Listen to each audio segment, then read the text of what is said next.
Pedro, o apóstolo Pedro, que teve um encontro marcante, profundo com Jesus. Aquele Pedrão que sacou da sua espada e cortou a orelha do soldado quando eles foram prender Jesus, para levá-lo para ser chicoteado, depois então crucificado. Aquele mesmo Pedro que declarou lá em Mateus 16:16, tu és o Cristo, Filho do Deus vivo. E Jesus lhe disse, bem-aventurado és tu, Simão Barjonas, porque não foi a carne nem sangue que te revelou, mas meu Pai que está nos céus. Aquele mesmo Pedro que também, por ocasião da ressurreição de Jesus, eles estavam na praia e eles estavam no mar, e Jesus na praia, já com um peixinho sobre as brasas, e pão quentinho, e Jesus se apresenta a eles e começa a questionar Pedro. Tu me amas, Pedro? Tu sabes que eu te amo, Senhor. Porque assim como Pedro negou a Jesus 3 vezes, a cura veio através de um processo de 3 indagações. No ponto crítico onde Pedro negou a Jesus, no momento crítico onde ele foi confrontado pelo Senhor Jesus.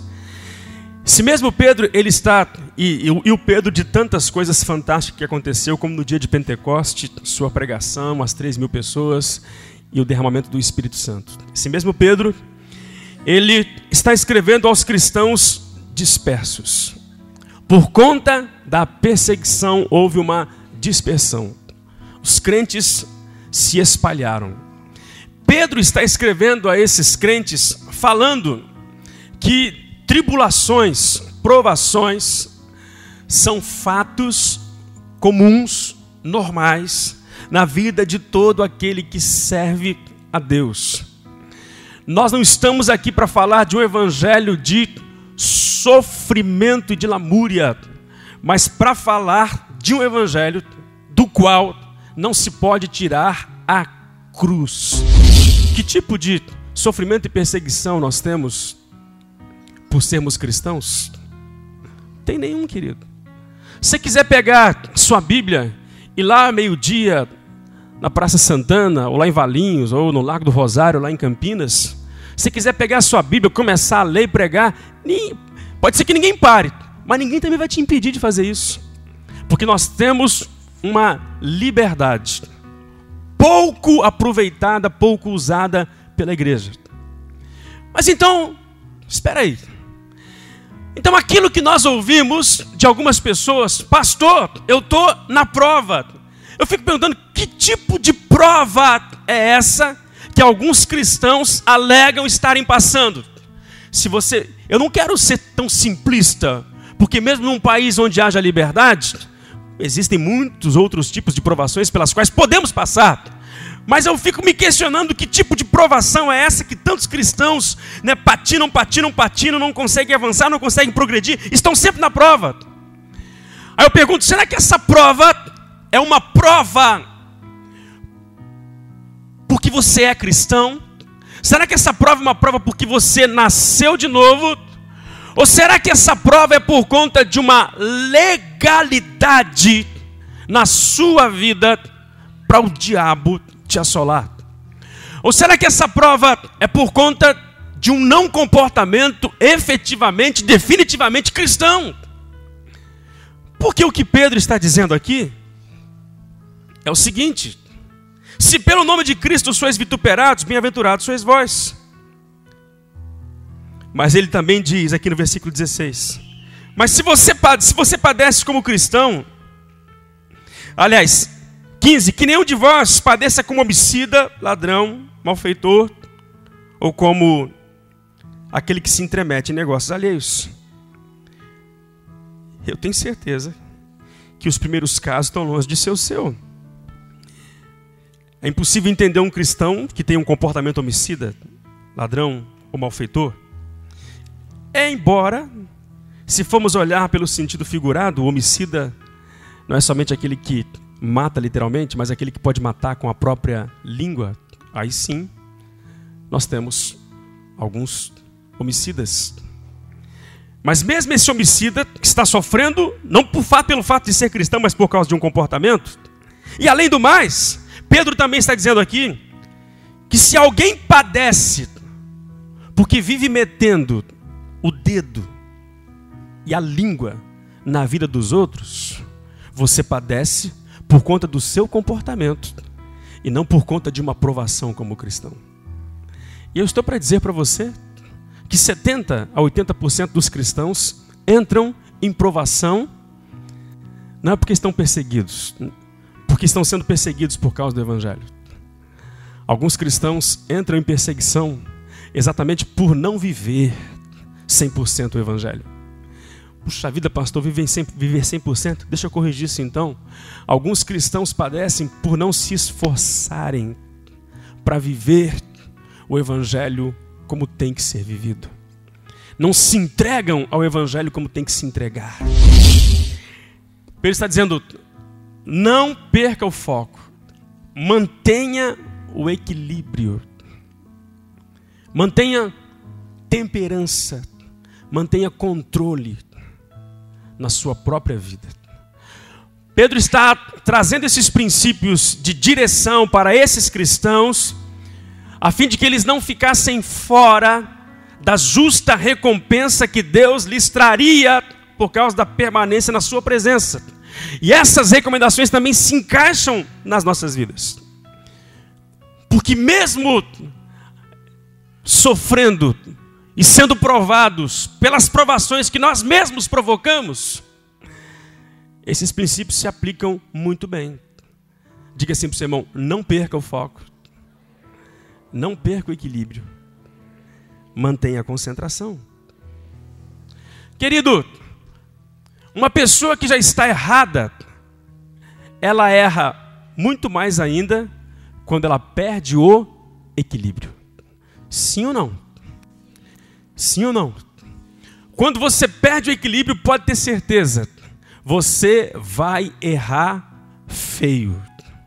Quando o empregado perde o controle, quando ele se extravasa, quando ele perde a razão diante do seu patrão, aquilo que já estava tenso vai piorar de tal forma e talvez resultar em coisas inesperadas e altamente prejudiciais, não só para a sua vida, mas para o patrão e também para a empresa, por causa da falta de controle, por não se conter naquele momento.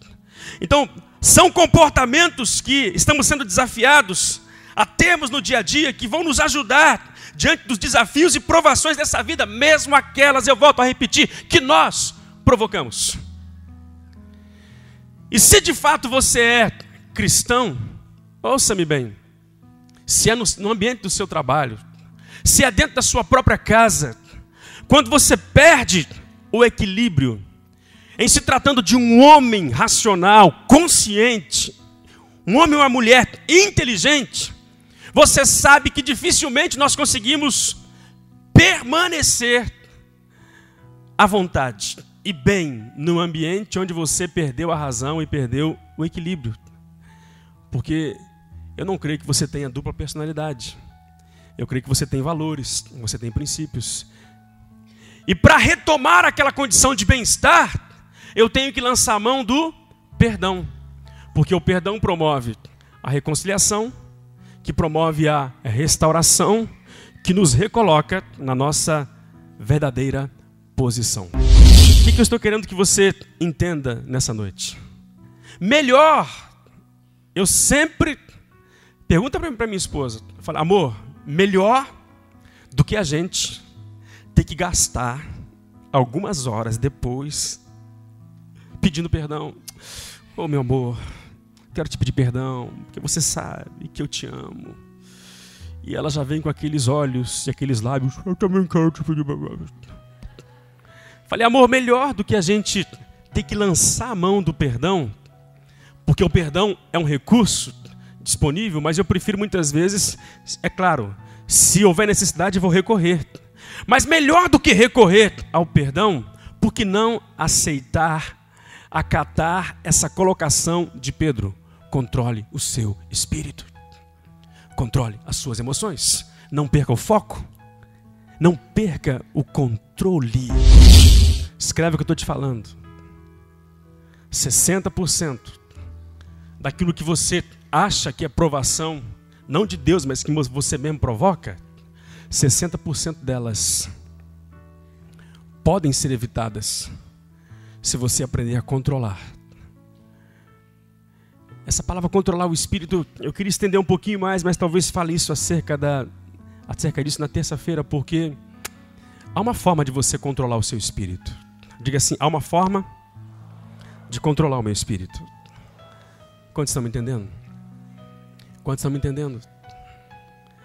Qualquer lugar, meu irmão, seja em casa, seja no trânsito. No trânsito nem se fala. Você é daqueles que o sinal abriu. Irmão, tem pessoa que o sinal abre, pode contar lá. Se o carro da frente, 1, 2, não dá 5 segundos.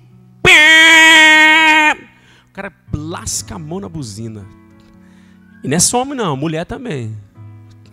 Todo dia eu estava cruzando ali, vindo na boa. Eu acabei dando uma paradinha, fiz que fui, não fui, acabei fundo. E a mulher só fez assim.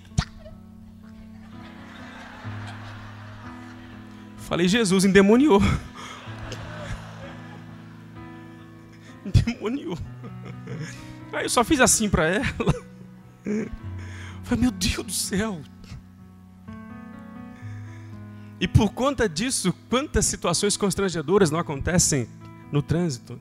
Então você pode evitar, meu irmão. Por quê? Brigar quando chegar mais tarde em casa, você pode passar a mão no celular. Princesa, esposa do meu coração, florzinha de Jesus. Como disse a mineirinha aqui para o mineiro, você é meu docinho de coco. Né? Você é a goiabada do meu... Só ela sabe falar. Por que não passar a mão no telefone? Entendeu? Precisa chegar um pouquinho mais depois em casa. Irmão, do que você ter que chegar em casa depois e encontrar um sargento na sua frente. Onde você foi? Com quem você saiu? O que você fez? O que você comeu? O arroz era branco ou era misturado? Porque depois que a mulher dispara, amigo, ninguém segura mais. Tu passa a mão no telefone. Conversa. Diga assim, aprenda a exercer autocontrole sobre o seu espírito. Eu tenho vivido muitas lutas que têm causado feridas dentro de mim. E cheguei a perguntar-me, onde estavas tu? Pensei em parar em meio à aflição, querendo, Senhor, sentir a tua mão, buscando em ti uma direção.